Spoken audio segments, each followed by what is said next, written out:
Negative comment তো সবারই করে, যখন মানুষ সাকসেস হয়ে যায় তখন তার পিছনে সবাই অনেক বেশি সমালোচনা করে, কারণ সমাজে নিন্দুকের অভাব নাই, সমালোচনা সবার পিছিয়ে করা হয়, কারণ কারো সাকসেস কেউ সহ্য করতে পারে না।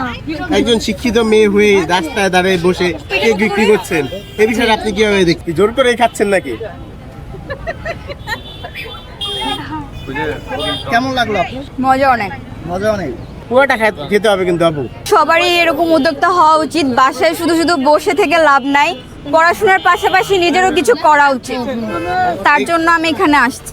আমি একাই বানাই, আমার আম্মু সাহায্য করে আর আমার বোনরা আছে তারা সাহায্য করে। আমি নর্মালভাবে দেখছি, কারণ শিক্ষিত আর অশিক্ষিতর মধ্যে তফাৎ নাই, বিজনেস তো বিজনেস।